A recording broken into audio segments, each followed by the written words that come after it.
Selamat sore, perkenalkan saya Helena Sartisya Ramis dengan NIM 190303001 kelas A semester 6.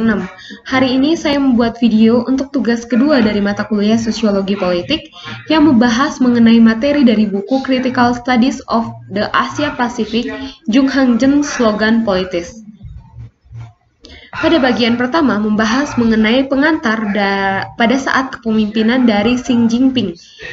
Cina mengajukan serangkaian konsep kebijakan luar negeri, seperti konsep jenis baru hubungan kekuatan besar, lalu ada konsep inisiatif sabuk dan jalan, dan juga konsep terakhir mengenai komunitas masa depan bersama untuk umat manusia. Ketiga konsep ini mewakili visi Cina sendiri dalam membangun hubungannya dengan Amerika Serikat dan juga dunia global. Banyak analis internasional menafsirkan konsep ini sebagai langkah strategis yang sudah diperhitungkan oleh Beijing untuk membangun tatanan dunia yang berpusat pada Sino. Dan beberapa akademisi dan juga analis media Tiongkok sendiri menafsirkan konsep tersebut sebagai bagian dari strategi Partai Komunis Tiongkok untuk memimpin peremajaan nasional Tiongkok. Dan konsep yang dirancang oleh tingkat atas tersebut atau para pemimpin pusat atau pemimpin puncak, konsep-konsep diplomatik ini mencerminkan bagaimana kebijakan para pemimpin Tiongkok untuk membuat Tiongkok menjadi lebih hebat lagi. Dan juga untuk memahami konsep kebijakan luar negeri, maka perlu juga memahami soal politik slogan.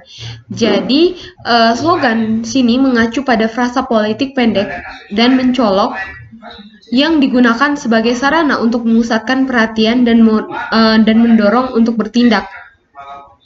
Fungsi utama dari hadirnya konsep kebijakan luar negeri adalah sebagai slogan untuk menyatakan niat menarik perhatian dan dorongan untuk bertindak.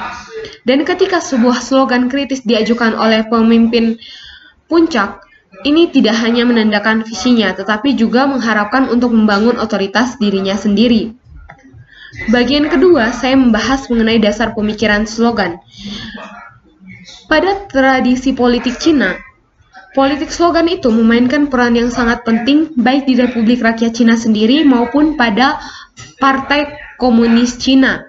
Dan adapun fungsi mendasar dari slogan politik adalah untuk menyampaikan informasi dan mendorong terjadinya sebuah tindakan.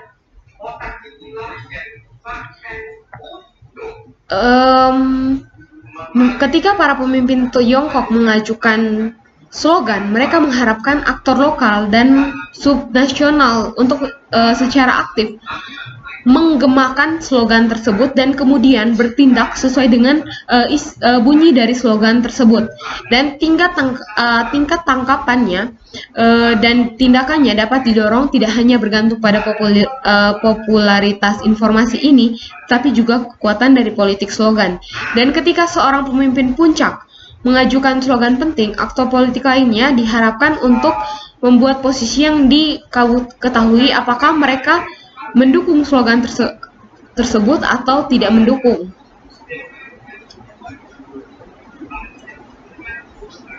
Lalu ada juga para intelektual Cina yang memiliki peran dalam politik slogan ini.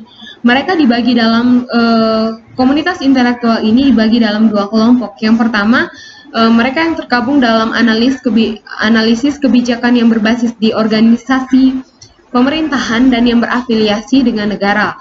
Lalu ada juga akademisi universitas. Dan mereka, kedua kelompok ini tidak memiliki garis perbedaan yang begitu jelas, karena beberapa akademisi universitas mungkin masih memiliki peran formal dan informal dalam organisasi pemerintahan. Dan para sarjana Cina di sini diharapkan mereka dapat mencurahkan kekuatan intelektual mereka untuk mengembangkan konsep-konsep yang sudah ada dan menjadi pedoman kebijakan yang lebih konkret. Di sini mereka didorong untuk melakukan sebuah penelitian dan analisis yang relevan dan dengan demikian membantu untuk menguraikan dan mengembangkan konsep tersebut. Lalu, yang berikutnya saya membahas mengenai slogan tipe baru hebat. Konsep ini diciptakan oleh Tiongkok, yaitu tipe baru hubungan kekuatan besar atau juga dikenal dengan model baru hubungan kekuasaan. Merupakan slogan politik yang berfungsi sebagai deklarasi niat, penegasan kekuasaan, dan uji dukungan, lalu propaganda negara, dan seruan untuk dukungan intelektual. Jadi konsep jenis baru hubungan kekuatan ini diperkenalkan pada tahun 2012 oleh Xi Jinping yang terletak dalam konteks yang lebih luas dari transisi kekuatan global, di mana kebangkitan Cina dan berkelanjutan dan krisis keuangan 2008 telah menjadi signifikasi yang mengubah hubungan kekuasaan antara Amerika Serikat dan Cina sehingga memicu perdebatan segi tentang hubungan masa depan mereka. Ada yang memberi pendapat bahwa Amerika Serikat yang menurun dan Cina yang bangkit akan terlibat dalam persaingan keamanan serta dapat terjadi perang yang cukup besar. Lalu ada yang berpendapat juga dengan keterbukaan ekonomi dan politiknya, tatanan internasional saat ini mampu mengakomodasi kebangkitan damai untuk Cina dan Amerika Serikat itu sendiri. Jadi ketika di mana Amerika Serikat dan Cina dapat mengelola hubungan bilateral mereka yang rumit dengan lebih baik, maka konflik militer skala besar di antara mereka dapat dihindari. Jadi alasan sendiri terjadinya lahirnya jenis kekuasaan besar baru ini adalah untuk menghindari jebakan Thucydides, di mana Cina yang bangkit sedangkan Amerika Serikat yang menurun. Hal ini dapat menyebabkan konflik tentunya, dan secara luas diperdebatkan bahwa konsep jenis baru, hubungan kekuatan baru ini hadir untuk membantu menghindari jebakan ini. Namun ada kekurangan penjelasan tentang caranya. Bagian berikut yang saya bahas yaitu mengenai slogan inisiatif Sabuk dan Jalan. Banyak dari analis internasional yang menganggap strategi besar Beijing untuk mencapai dominasi regional itu mencerminkan ambisi geopolitik mereka. Maka hadirlah inisiatif Sabuk dan Jalan. Dan mereka menggunakan sumber daya akademis dan juga media sendiri untuk menafsirkan konsep tersebut. Kelahiran dari konsep inisiatif Sabuk dan Jalan mencerminkan keberangkatan mendasar dari pemikiran kebijakan luar negeri Cina, terutama prinsip tetap rendah hati dan tidak pernah mencari kepemimpinan yang telah dipraktikkan oleh kepemimpinan terdahulu dari negeri Cina sendiri. Pada saat ini, konsep inisiatif Sabuk dan Jalan berfungsi sebagai slogan untuk menegaskan kekuasaan dan kekuatan dari Xi sebagai pemimpin puncak yang baru. Slogan ini menguji dukungan internasional. Inisiatif sengaja disamarkan untuk mengakomodasi kepentingan pemangku kepentingan internasional utama dan mengamankan dukungan dari mereka. Dan juga untuk membangun lingkungan internasional yang lebih menguntungkan untuk mempromosikan inisiatif Sabuk dan Jalan, China menggerakkan sumber daya yang substansial untuk melakukan propaganda internasional. Bagian sebelumnya menunjukkan bahwa inisiatif Sabuk dan Jalan diperkenalkan sebagai gagasan yang kabur dan berubah karena kurangnya konsisten dan kejelasan konseptual, menyangkal interpretasi strategis besar yang didefinisikan dengan jelas dipraktikkan dengan baik dari inisiatif Sabuk dan Jalan. Dan diasumsikan bahwa dalam sistem otoriter Cina, pemerintah pusat dapat dengan mudah memobilisasi upaya bersama nasional untuk mencapai tujuannya. Dan ketika aktor domestik yang kuat mencoba untuk memasukkan agenda mereka ke dalam konsep ini dengan tujuan kebijakan yang berlebihan, penggunaan konsep ini bertentangan juga tidak hanya untuk merusak kampanye propaganda di Cina, namun membingungkan aktor internasional, membuat komunikasi dengan dunia internasional yang efektif dari konsep ini menjadi sangat sulit.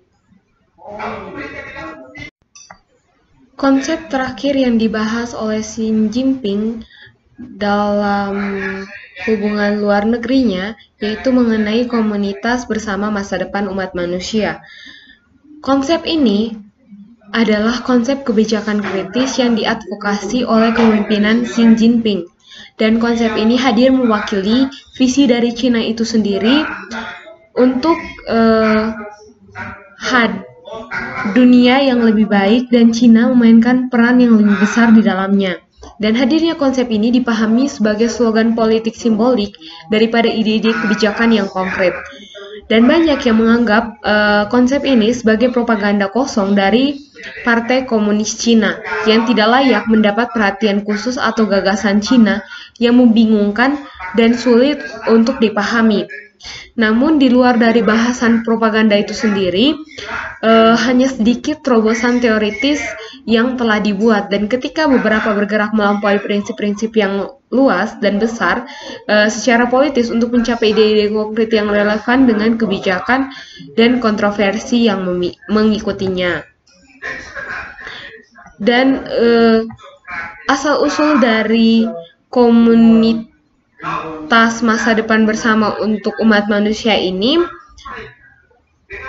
hadir ditelusuri dari era Hu dengan makna yang berbeda, di mana menurut Hu, Cina adalah tanah air bersama bagi rekan senegaranya di kedua sisi selat yang memiliki setiap alasan untuk bergandeng tangan menjaga dan mengembangkan tanah air ini. Dan kemudian evolusi komunitas masa depan bersama untuk umat manusia di bawah pemimpinan Xi Jinping mengambil alih kekuasaan yang pada tahun 2012 menjadi pendukung utama konsep komunitas masa depan bersama untuk umat manusia. Dan untuk mobilitas aktor internasionalnya menggemakan konsep ini, Xi telah secara aktif mempromosikan di Asia Afrika, KTT G20, Forum Sabuk dan Jalan untuk Kerjasama Internasional dan Majelis Umum PBB, dan Chen berpendapat bahwa pernyataan Xi di PBB pada tahun 2015 membawa komunitas masa depan bersama untuk umat manusia ke tahap 3. Dan propaganda domestik ini Cina menjadi bagian yang sama-sama luas untuk memungkinkan berbagai interpretasi, dan bukti dari kunci yang sering dikutip oleh mesin propaganda Tiongkok untuk merayakan keberhasilan dari slogan komunitas masa depan bersama untuk umat manusia adalah kenyataan bahwa konsep ini telah diadopsi di panggung global. Dalam hal ini diadopsi oleh PBB atas konsep ini berguna untuk propaganda domestik Partai Komunis Cina sendiri, dan memberi legitimasi internasional kepada Partai Komunis Cina untuk memperkuat kekuatannya di dalam negeri. Baik, sekian video dari saya untuk mata kuliah Sosiologi Politik untuk tugas 2. Maaf jika banyak kesalahan di dalamnya. Terima kasih dan semoga bermanfaat.